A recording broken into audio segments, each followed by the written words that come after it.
Premier album officiel pour le groupe de rap Kusarigama, le Cool Gang. Je les ai vus en show pas plus tard que jeudi passé. En première partie de Tactica et de Diane, c'était complètement malade. C'était la première fois que moi j'avais la chance de les voir en personne. Puis en plus, j'avais un ami d'enfance qui est dans le band, Derek Auger, un ami d'enfance de moi à Port-Rouge. Puis pour ceux qui se demandent qui c'est Derek Auger, ça me dit quoi? Five Stars, c'est son nom dans le groupe. Il est mon invité. Salut Derek! Salut man! Bonsoir. Oui, ça va bien, Derek. Écoute, première question pour toi, relativement simple. Écoute, moi, je ne savais même pas que tu chantais du rap. Ben, honnêtement, je ne le savais pas. Puis t'as commencé ça dans le temps qu'on se connaissait en plus, sans qu'à faire de mon tabarnouche. Ouais, ben à base, je faisais ça plus pour moi. Je faisais pas ça dans le but de me faire connaître. Je faisais ça parce que j'avais besoin de m'exprimer beaucoup. J'ai pas eu une enfance tout le temps facile, fait que j'avais besoin d'extérioriser pas mal de trucs. Écoute, dans ton style de musique, dans ton style de voix, justement, on ressent un petit peu le vécu, on ressent un petit peu les émotions. Qu'est-ce que tu aimes véhiculer peut-être comme message? Qu'est-ce que tu aimes extérioriser, justement, dans ton style musical, carrément? Ben, j'ai pas de limite en particulier dans ce que je veux.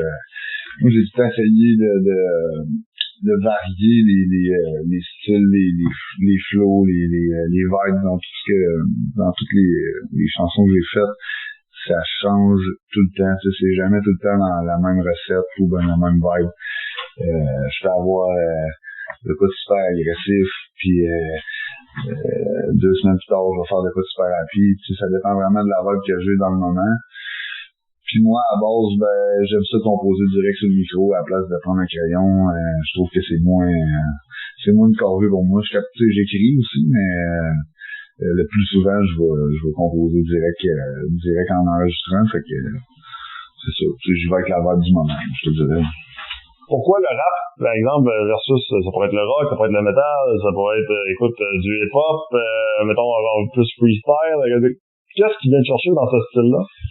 Ben, moi, c'est pas compliqué, là. Quand j'ai commencé à écrire des poèmes, des affaires de moi, quand j'ai commencé à écrire, tu sais, je savais à peine écrire, j'écrivais des poèmes à ma cousine, puis j'écrivais des poèmes sur ma vie, puis c'était pas la super qualité, là, mais, tu sais, j'ai commencé vraiment à vouloir rimer, puis j'étais aussi, j'ai du temps l'oreille musicale, puis j'étais capable d'avoir déjà des airs, de chanter des airs que j'inventais quand j'étais jeune. Je savais pas ce que je faisais, mais je le faisais pareil, puis au moment où j'ai jumelé les deux, ça a donné du rap.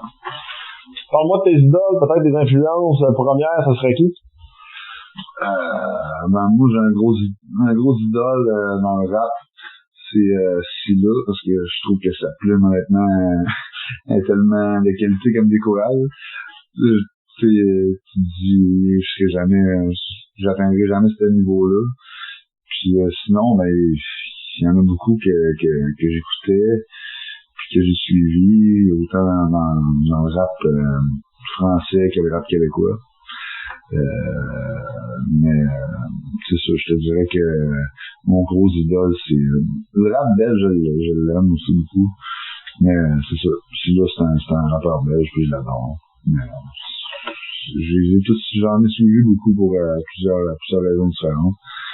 Mais c'est ça, j'ai pas vraiment d'idole à part lui. Comment t'arrives dans le groupe Kusarigama? Écoute, ça fait quand même quelques années, on parle de plus de 10 ans déjà. Ouais. Mais dans le fond, moi, je suis un influx parce que tous les autres gars de mon groupe, ils viennent de la Rive-Sud. C'est un groupe vraiment de la Rive-Sud. Moi, j'ai commencé dans le fond à sortir avec une des chums d'enfance des deux fondateurs du groupe. Catras puis Funeste. En fond, Samuel Thibault puis André Marie. Puis c'est ça, de fil en aiguille, on a starté Kusarigama. Moi, je suis arrivé d'un début, c'était pas encore formé quand je suis arrivé. Puis de fil en aiguille, j'ai fini par embarquer dans le trip. Puis on s'est jamais lâché depuis. Puis quand moi puis mon ex on s'est lâché, ben elle a pensé que j'allais sortir du groupe, puis que finalement c'est pas ça qui est arrivé. Je suis resté dans le groupe, puis on s'est pas lâché. Vous avez déjà des disques, aujourd'hui vous êtes 5, puis écoute, t'es un des membres assez importants du groupe. T'en prends de la place.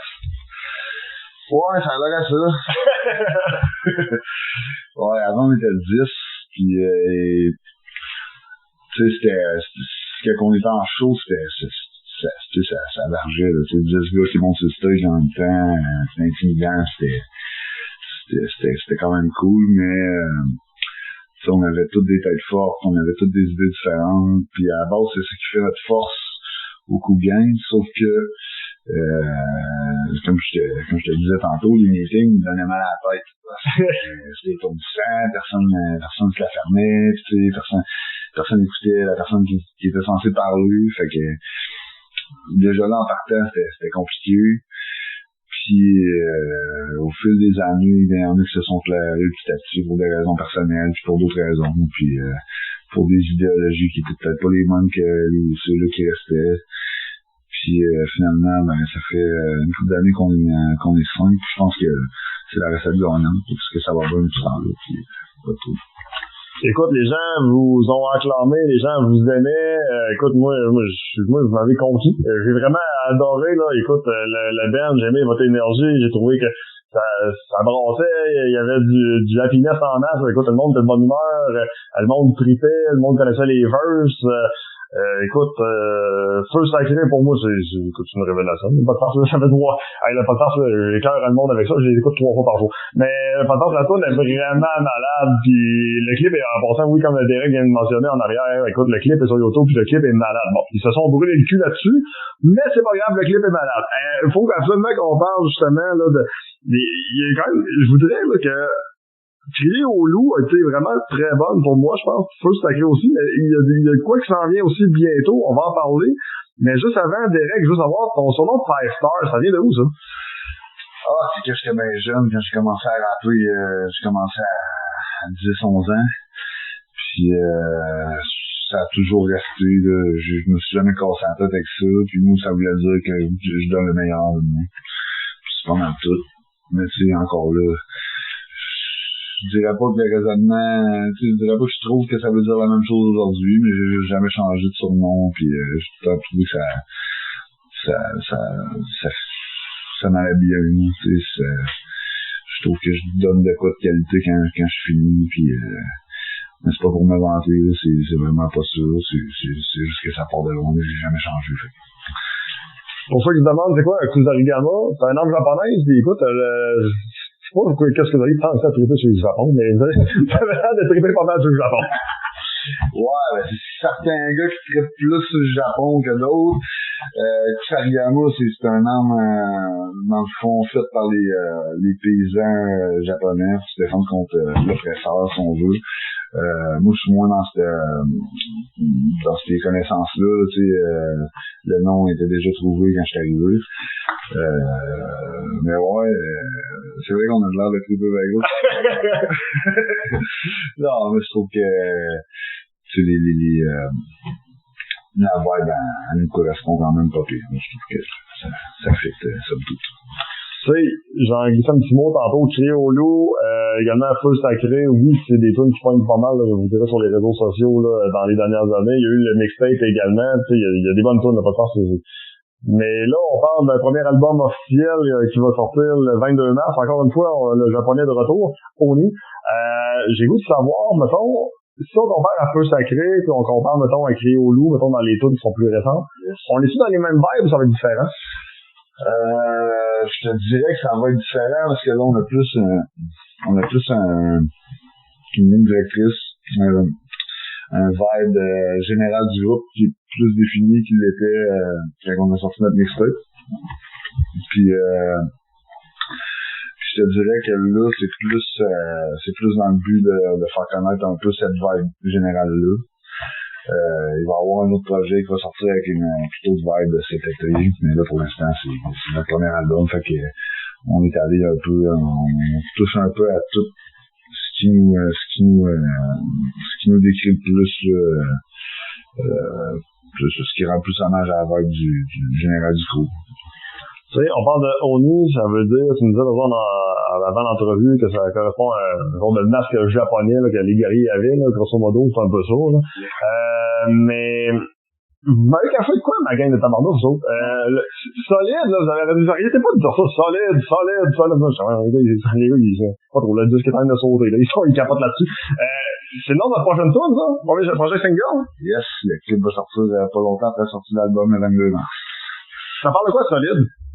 Ça parle de l'équipe qu'on a eue. Comme je te disais, on était à 10 au début, puis là on est rendu 5, puis il y en a plus qui vont sortir du groupe. On est rendu les années, les expériences vécues nous ont soudé pas mal, puis je te dirais que c'est pas mal ça que ça veut décrire le sujet du track en général. Question surprise, dans cet album-là, il y a sûrement une chanson qui te tient plus à cœur, un genre de bébé, on va dire ça de même. Il y en a-tu une, mettons, qui te vient en tête, que tu dis, ouais, ça là, c'est pas mal la mienne, celle-là. Je te dirais que il y en a une couple pour des raisons différentes, mais c'est aussi des projets qui me tiennent à cœur. Je te dirais que rôle, vu que c'est quelque chose que j'étais pas genre de vibe avec un peu d'autotune que je suis pas habitué de faire, j'en ai jamais, puis on a décidé d'essayer ça. Je trouve que c'est le fun parce que justement, comme je te disais, j'aime ça varier un peu, puis pas un peu beaucoup d'ailleurs. Je suis fier de tous les projets qu'on a fait, peu importe que je sois dessus ou pas, je dirais que l'album il va péter. Côté production, c'est pas mal vous autres que gérez ça, comment ça s'est fait? Ouais, je te dirais que c'est Catros, André Marié qui a le studio chez eux. Puis c'est lui notre ingénieur son. Puis sinon on refile les projets à d'autres là qui travaillent comme en sous-traitance dessus, mais en général là, c'est pas mal nous autres qui s'occupent de tout. À part pour la production de la pochette, puis c'est nous autres qui décident de ce qui se passe là, visuellement, sauf que c'est pas nous autres qui le produisent, c'est tout. Puis là, comme c'était passé, en plus, il y a un EP qui s'en vient. Fait que là, finalement, vous avez attendu pendant quasiment 10 ans pour avoir un album parfait. Puis là, écoute, là, ça sort de partout. Là, c'est rendu à coup de bombe. Là. Ouais, c'est ça. On a arrêté de niaiser. Là. Je te dirais qu'au début, on était... tu sais, ça a pas été long qu'on a quand même fait une belle place pour un groupe de la relève qui commençait il y a 10 ans. Puis on s'était un peu assis là-dessus. Puis on poussait pas comme qu'on aurait peut-être dû. Puis à un moment donné, on a comme pris un break d'une couple d'années, puis c'est sûr que aussi, on a chacun nos vies. Moi, j'étais en train de starter ma compagnie de construction, j'ai un autre de mes chums, lui, il est contre-maître, il y en a un autre qui a sa petite famille, il est marié, puis on a tous quand même des grosses vies, fait que c'est de faire maintenant on a décidé de sacrifier du temps dans nos vies personnelles parce que ça nous tient à cœur. Ça a débloqué comme ça. En tout cas, on prend ça plus au sérieux dans le temps. L'une de ça va être le nom du EP qui va sortir un petit peu plus tard là, au courant de l'été. Puis tu me disais que la vibe justement va aller un petit peu justement avec le côté justement estival. Là. Ça va être un peu plus sunshine. Ouais, ça va être festif. C'est un délire qu'on se fait en pote. Dans le fond, c'est pas... Il y a pas il y a pas grand... Il y a pas d'autres sujets que les festivités dans cette EP-là, je te dirais. On va faire trop... on va recouvrir 4-5 tracks dessus, puis c'est tous des tracks festifs. Ok, super. Hey, juste avant de te laisser, Derek, 2-3 sujets, là. D12, le 15 mars, vous allez faire la première partie, c'est quand même assez big, ça. Yes! Ouais, on est bien contents. On s'est fait offrir ça par notre pote Robbie G. C'est une couple de première partie qui me fait fort. On avait fait sa première partie à Sauce-la-Martinière il y a une couple d'années, puis depuis ce temps-là, lui, c'est une vedette montante dans le coin de Toronto. Puis il commence à connaître des gros noms américains, puis il connaît Snoop Dogg, il a fait une tournée avec Afroman, il a fait Ice Cube aussi, puis il fait souvent des tournées canadiennes avec eux autres. Puis il nous offre de faire les premières parties. Fait qu'on a fait la première partie d'Afroman, on a fait Mad Cow, on a fait quel autre? En tout cas, on a fait une coupe, puis là on va faire des tours qui s'en viennent, on est super contents. Pour vous autres, ça représente quoi justement d'avoir la chance de côtoyer des artistes comme ça? Parce qu'on s'entend, tu nommes un des noms assez importants là, sur la planète rap. Là. Ben, c'est quoi qu'on pensait même pas faire, tu sais, on n'a pas commencé avec cette idée-là tu sais, comme but. On est super content, je te dirais que ça nous donne bien la motivation pour le reste, je dirais. En terminant la collection de vêtements, écoute, c'est quand même une bonne idée, puis ça a l'air de bon pogné jusqu'à présent. En tout cas, il y a un hype. Ouais, je te dirais que le logo du crew a l'air de faire l'unanimité. Puis on sort souvent des collections avec ce logo-là, donc ça change un peu tout dépendamment de la collection en tant que telle. On en a une crew originale avec le logo blanc sur noir, noir sur blanc. On en a toutes sortes de couleurs aussi, mais en général c'est pas mal ça. Puis là on vient d'en sortir une pour la promotion de l'album qui va sortir le 22 mars. Fait que c'est le même logo mais or avec une tête de honey dessus, là, fait que ça a l'air de pas pire connu, je te dirais. Puis là, on le vend sur notre site internet qui vient juste de rouvrir. Fait que c'est pas pire.